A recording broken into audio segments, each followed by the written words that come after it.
Hello there, this is Dana Arcuri, author, speaker, survivor, advocate, and certified trauma recovery coach from DanaArcuri.com. Thank you so much for joining me today. If you are new to my channel, please hit the subscribe button so you don't miss any new content. And if you are returning, welcome back. It's awesome to have you here. Today's topic is of a sensitive nature, and it is about 8 things to never say to abuse survivors.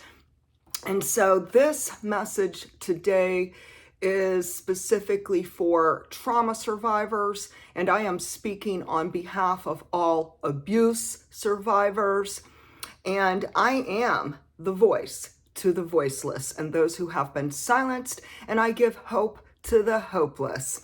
And so before I get started with this message today, I have a quick announcement. I am having a mega sale on my 1-year anniversary for certified trauma recovery coaching. So a year ago, back in 2021, I started my certified trauma recovery coaching business.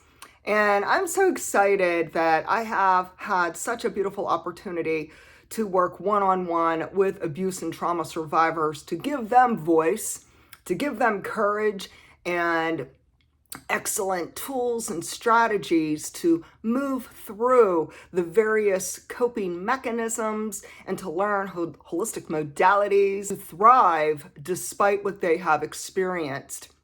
And so this sale has been going on, and it ends on Monday, August 22nd. Sign up today at DanaArcuri.com. And so let's get started with this message about 8 things to never say to an abuse survivor. And so as a survivor myself, as an advocate, author, speaker, and as a certified trauma recovery coach, I've become disturbed by a lot of the nasty comments and remarks that people make on social media to those who do speak up and share about their abuse challenges, their history of going through, whether it's sexual assault, whether it's narcissistic abuse, sibling abuse, family estrangement, domestic violence, etc., etc. And so I really believe that we need to come together as a survivor community to support one another. And that's what my channel's all about, to help each person, to validate them, to hear them, to see them, and to let them know you are not alone, my friends. I am with you and I support you. And so we have to understand that there are a lot of people who either A, they are not trauma informed, B, they are cruel and toxic, or C, they just are working from a very ignorant place of not even understanding abuse. And that is why they silence survivors, shame survivors, and may say very appalling remarks to abuse survivors. And so it's really important that we build awareness about this and that we really do come together and join arm in arm, link arm in arm with each other in this wonderful community, especially on YouTube. And so let's get started. After someone has suffered violent crimes, narcissistic abuse, child abuse, sexual assaults, sibling abuse, family estrangement, physical assaults, or any type of trauma, the last thing they need to be told is horrible comments that are malicious, and they're blame shifting, and they're gaslighting, and so manipulative. And I know that I've heard plenty of ridiculous and lame excuses, some really horrendous comments that some people have made, and it's very apparent they don't even know what they're talking about.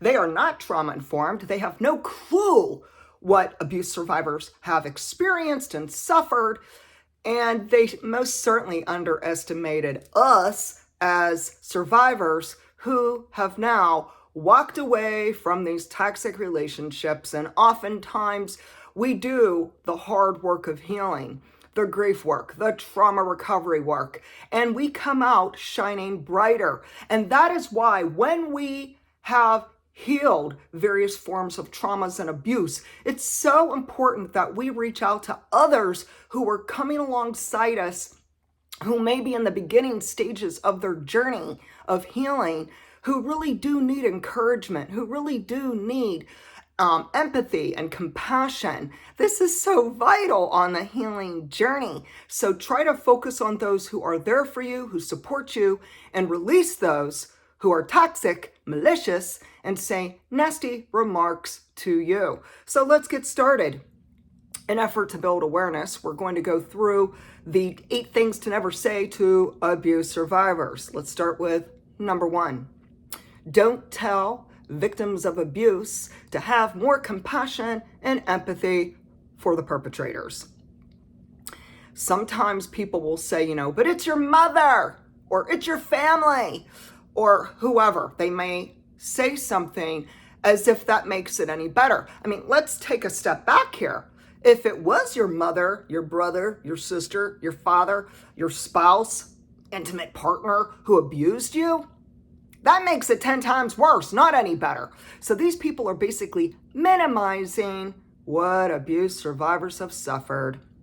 Next, number 2, do not ever take sides with the perpetrators. If you do, you are an enabler and equally as complicit to abuse. So the one thing is, this is in regards to actions and words and behaviors by toxic people. So if we're seeing that, say for an example, our siblings are taking the side of the narcissistic father, then they're basically staying loyal to the abusive, manipulative man who happens to be our father, and they are denying our own conscious reality about narcissistic abuse. And so if you do take sides to the perpetrator, you are an abuser and an enabler. Number 3, don't ask, but why didn't you report it? So if someone was in a relationship and say there was domestic abuse, or say someone was in a family unit that was toxic and there was sexual assault, incest, domestic violence, mental abuse, narcissistic abuse, sibling abuse, family estrangement. I mean, hey, the list is pretty long, people. A lot happens in the dysfunctional family unit. But the one thing that some people seem to say, and I see this all the time on Twitter, why didn't you report it? Typically, most people did not report the abuse because either A, they were a child, or B, it was a family member. It may have been their clergy, their priest, their pastor, a deacon, a minister. We have to understand spiritual abuse does happen, and it is the most horrendous, hellish ordeal for those people who have experienced it, suffered it, and now they're trying to put the pieces together.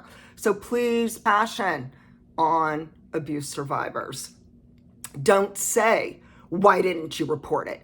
Basically, it's nobody's business. Everyone has a reason and they don't need to explain it to you. This is very, very sensitive and it's confidential information. And by the way, 90% of abuse survivors know the perpetrator. They know the perpetrator.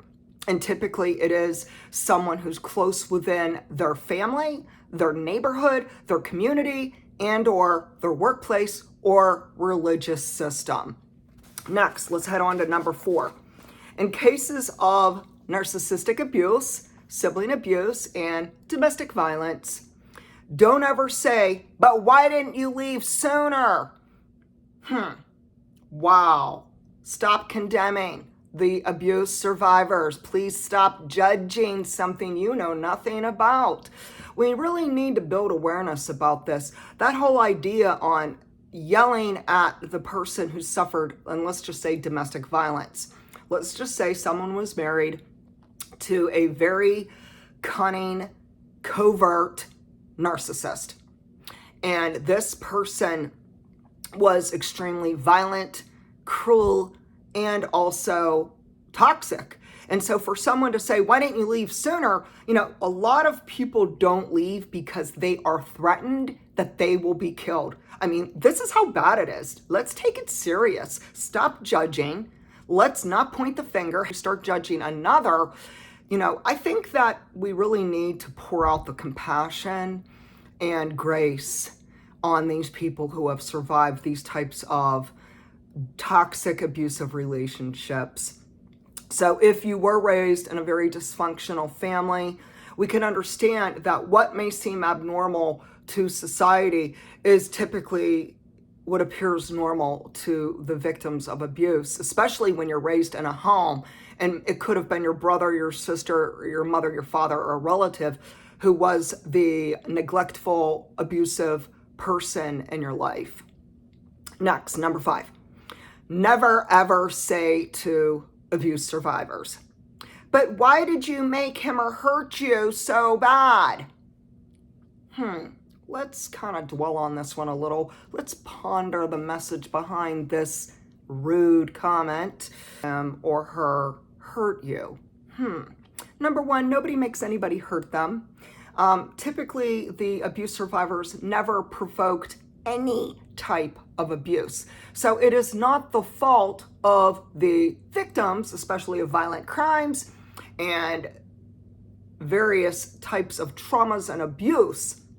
And so the comment shifts the blame onto the victims of abuse.